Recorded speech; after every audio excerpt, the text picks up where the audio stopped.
Nabanggit nyo lang kanina kasi si Mr. Ramon Ang, no? He, I think, offered to Yes, sir. help uh, the government's campaign for flood control by, I think, doing a lot of cleanup of rivers. What's your take on that? Is that a good idea na parang band-aid muna tayo because Yeah. when it comes to planning, medyo long shot po to, mahaba yung Yeah. laban. Malaking bagay ho kasi hindi ka makalabas ng tubig Manila Bay, lalaki yung capacity ng rivers. And yung San Miguel Corporation, they spent 2 billion pesos to dredge Pasig River, 1 billion Tulihan River, and they're doing all the rivers of Bulacan and Pampanga, I think. Malaking bagay yun. Pero hindi lang dredging ng rivers, deepening the rivers. Marami pang iba, like our 150 recommendations, we address floodgates. Kasi yung bumabalik ang tubig from Manila Bay towards Laguna Lake, pag mataas ang sea level ng Manila Bay. Kaya we need floodgates. Parang sa London, sa Thames River, may floodgates sila. Or Amsterdam. Singapore, ang lalaki na infrastructure nila for flood control. And in fact, Singapore reportedly has higher rainfall than Metro Manila. Singapore. Pero ang lalaki ng ano nila. Sa Tokyo ganun din. May malalaking ano sila to harvest the rainwater and the heaviest rainfall. And then the way we plan sa Palafox, ridge to reef. From the top of the mountain, the highlands, the midlands, the lowlands, and the coastline. Because floodwaters do not respect political boundaries. Doesn't respect property boundaries. So the planning should be comprehensive in terms of area coverage, comprehensive in terms of professional disciplines, architects, planners, engineers, scientists, geologists, surveyors, and so on. It should be comprehensive in terms of time. Immediate action program, short-term, medium-term, long-term, and visionary. So since government is not doing the long-term visionary, we're doing it not Palafox. I'll call it patriotic architecture. Perfect. That's perfect. Yes, Attorney Masan. You said something about the dredging and making all of these tunnels for purposes of having that spillway sa Laguna Lake natin towards Manila Bay. Mga ilang taon naman kaya yan, sir, mangyayari? If ever. Proposal Will it take about 2 years, 10 years? Yung smart tunnel, stormwater management and road tunnel. Ginawa sa Kuala Lumpur yan, 6 years lang. Planning and implementation. Kaya proposal 2009, after Ondoy, it should have been completed by 2016. I gave the government a schedule, 10 years. So, a similar thing happened in Kuala Lumpur, Yeah. but it only took them 6 years. 6 years lang. So, tayo, sir, theoretically, we can do that too Yeah. if, let's say, BBM will say, let's do this. In fact, all the gaps in our infrastructure, parang patriotic, philanthropic, democratic, whatever you call it, architecture planning sa Palafox, we're doing it na. So that we will be a first world country by 2040, first world economy by 2050. Kung wala ng corruption, number 6 in economy of the world tayo. Talo pa natin na Italy. I think it was Mayor Magalang who said na pagdating sa mga corrupt infra projects, one of them will be asphalt overlay. Ikalawa is dredging. Paano ba yun, sir, na may iwasan kung parang ganito yata yung kalakaran pag dredging ang pinag-uusapan, sir? Eh? By the way, plan din namin yung Baguio. No corruption. Okay, sir. Yes, sir. Yeah, no corruption. So, when I said, my estimate of 10% of mayors are very good. Mayor Magalang started a signature campaign, Mayors for Good Governance. Right. Ang pumirma, 11% lang. So, hindi nalalayo yung 10% estimate ko. And we did not consult each other and that estimate. Kasama mayor ko dyan, ha? Sa 10% na yan. Good governance kasi rin si Joy Belmonte. Like, I'm proud of that. like permits, no? Sa Dubai, 55 permits are through the internet. Except marriage license, online. Pero sometimes, I sign 5,000 blueprints. Iniisip ko, ilang trees ang pinutol dyan? Bakit sa Dubai wala nang blueprint? They reduced prevent corruption, red tape. They save money raw on coffee and tea. Kasi mag-apply kayo, may coffee and tea ka. And alleviated traffic. Yeah. Can you imagine, Attorney Muson? I've been looking at so many past videos, interviews of architect Palafox from, let's say, 13 years ago, 10, up to today. And he has been saying that the Laguna Lake is really like a toilet that can Without a flash. without a flush, right? And I wonder how this makes you feel, sir, because that's why I actually call him a patriot, because he's been really advocating this for us since, like I said, I must have been a year old, right? So from then to now, sir, say, and I said it in my column today at the Philippine Star, people are saying that it's too late, but I say it's not. It's not too late. So maybe your thoughts, sir. I've seen comeback cities. Oh, yeah, comeback cities. That's very hopeful yan, sir. Ha? Ipinapaasa niyo ako, sir. Bilbao, Spain, was polluted industrial town. Look at Bilbao today. Philadelphia, industrial Rust Belt, they call it. Yes. Comeback city yan. Kaya I still feel Metro Manila can be a comeback metropolis. Makinig lang yung decision makers. We know the problems, we know the solutions. And it can be done. Kaya tayo, thanks to the media, responsible media, let's put this on record so that future generations will not blame us for doing nothing.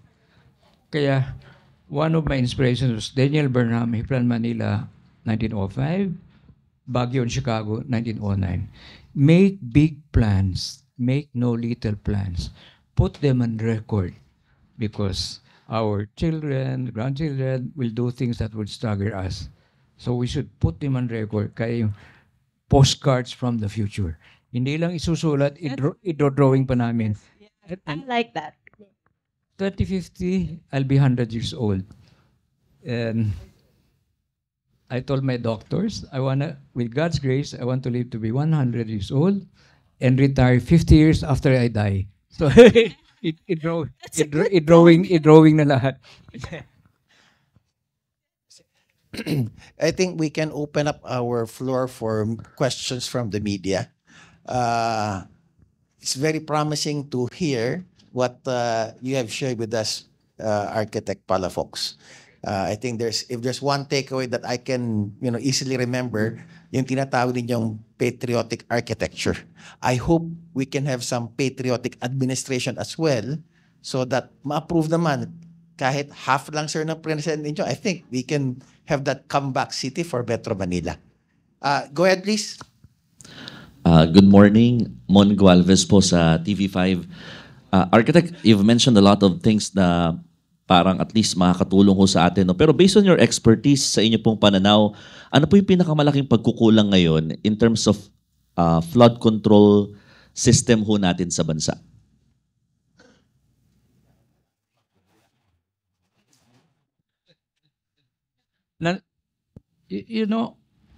Yung mga proposals even 50 years ago, they should just be updated kasi iba na yung population natin. And dapat comprehensive ang design.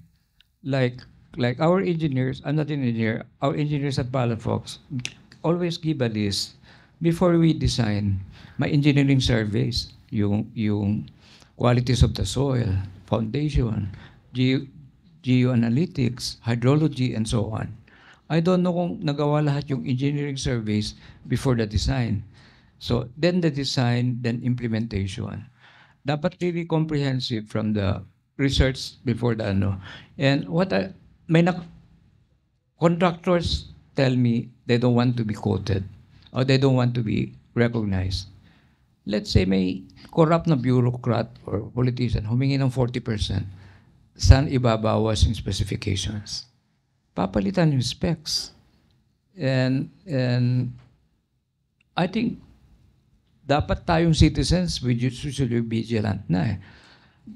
I have colleagues at our company na dati raw hindi binabaha. Then nakita nila nag-collapse yung river wall sa community nila. We can have a long list. So maybe we can have if you share us your email, we can continue doing conversation and keep asking questions. We send you our answers and so on. So you're saying it boils down again into corruption? Yes, sir. The elephant in the room. Corruption, incompetence, lack of political will, lack of visionary leadership. The visionary leadership, political will, hindi lang dapat sa presidente. Maybe simula sa barangay captain, the mayor, the governor, the president, and our legislators. Very important din. Isa pa, yung subdivision law, 95, PD 957 ba yun? Yung 30% include roads. Pina-comment sa akin yan bago ako nagpunta ng Dubai. Sabi ko, the 30% open space should not include roads. Sa Singapore, 45% open space exclude the roads. Sa Hong Kong, 71% open space exclude the roads. Kaya nasisira yung kabundukan natin kasi mga subdivision developers, 30% open space including the roads. So open space talaga, 8% lang. Kaya runoff water lumalaki.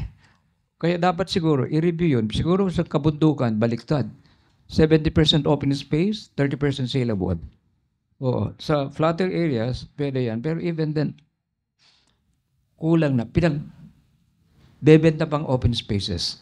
You know, even elsewhere in the world, there are public open spaces and POPs, privately owned public spaces.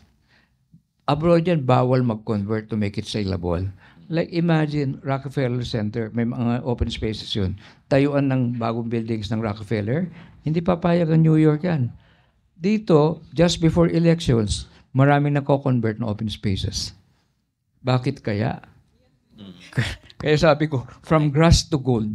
Apo. Sir, last na lang on my end. Kasi sinasabi ho madalas ng mga some LGU officials, pag nagsosobrang baha, is because grabe din doon talaga yung volume ng ulang binabagsak. So, it affects, climate change affects yung mga ganitong klaseng sistema daw. Do you think yung flood control projects or system ho natin, hindi talaga siya capable with the climate change that we're experiencing right now? Yeah, just so. Pero, to me, small percentage lang climate change eh. Hindi in-implement yung flood control projects the past 50 years, halos. Oo. Konti lang. Climate change, yung sea level rise. And then the land subsidence, that's man-made. Overpumping of deep wells. Kaya yung lupa, the land, bumababa, then sea level rise. Kaya double whammy. In fact, in Singapore, they're doing a green island, they call it Long Island, reclamation, to protect mainland from tsunamis and tsunamis and storm surges. Nandyan hong solusyon. Yeah. I wish there was more time. And maybe next time we'll bring 3D video animation and PowerPoint presentations about best practices elsewhere in the world that can be applied here. Huwag masyadong pagbintangan God and climate change. Hindi natin ginawa yung infrastructure. Oo. Thank you, sir. Good question mo. Good morning, George Buit for Manila Stories. My question is, do you think the Philippines can follow suit yung ginagawa ng Asian countries like sa Taipei? They're following Amsterdam now. Their designs now people-centric. And like sa Harlem, di ba yung design nila is within the canal lines para hindi mag-flood, para magkaroon ng better flood control. Do you think cities in the Philippines would able to do that today? It can be done, ho. Can be done. The best practice in the world, I think 90% of them, we can implement them here. Kaya ho. Like the Netherlands, 2/3 below sea level. 2/3. Yung Boston, kasi nagpag-aral tayo sa Harvard. Tinanong ko, may district doon, they call it Back Bay. Nasaan yung bay? Sabi ng Bostonian, we reclaimed it. Big part of Boston is reclaimed. And I was just there last June to attend the American Architects Conference. They raised some roads na, I think, address climate change. 8 to 10 meters high than the existing road. Kaya yung mga new roads ngayon sa seaport area ng Boston, you enter the old buildings, third floor na. Pero may staircase pababa to the ground floor. And meron tayong hazard mapping. Nung Ondoy, there was a Dutch architect working it. As we spoke even to President Gloria, yung sabi kasi nung Dutch architect, kung nangyari daw sa Holland, yung mga binahan nun, sa Holland, i-relocate buong village, buong town. Sabi ko, in our country, private property is sacrosanct. So I said, elevate or relocate. Adaptation na lang. Like yung mga binabahan ng ground floor, mitigation will take time. Kaya look at the floodline na lang. You separate your electrical system from the ground floor and your expensive furniture, bring it up. O yung mga new construction, parang mga ancestral homes natin may silong. Oo. Kaya mo lang yung silong mabaha. Kasi public works, 20, 50 years, they will not do it. Oo. Then even sa building code, I think Singapore, even Manhattan, from the rooftop pa lang, may rainwater harvesting na. Then within your property, may rainwater harvesting. And you can recycle that water. Then I think sa metropolitan region ng Tokyo, from the mountains, from the ridge, highlands, midlands, lowlands, a series of smaller dams, parang water retention. And you can recycle that water and use it for emergency. Nandyan ho lahat. We don't have to reinvent the wheel. Oh, is in there na. Oh. Another question. What you can say about yung comment ni Mr.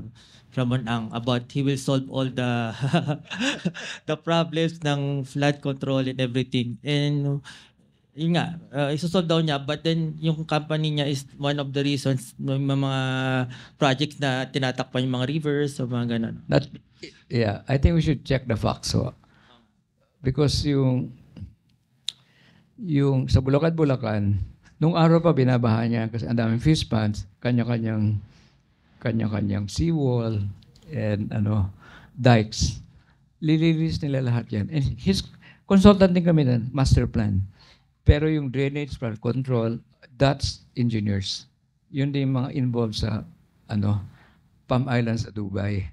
And then he said he will solve the problem. He asked me to coordinate with him. I think he will alleviate the situation. Kasi there's not one single silver bullet to solve. Kasi 50 years of negligence, 50 years of incompetence, 50 years of not implementing. And thanks to him, like, not touching taxpayers' money, 2 billion ginastos ni Pasig River, 1 billion Tulyahan. I think yung mga rivers daw mga 500 million pesos lang. Nakwa-quantify nila in tonnage. Bakit yung trillions of flood control projects? Walang report kung ilan tons nang na-dredge nila. Maybe tanungin natin, yung trillion na yan, ilan tons ang na-dredge? Ang San Miguel may i-benchmark sa San Miguel. Oo.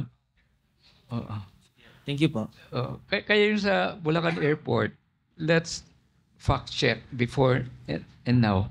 Because part of my advocacy to be competitive by 2050, we need 400 international airports, 400 international seaports, and airports are the business card of a city, business card of a country.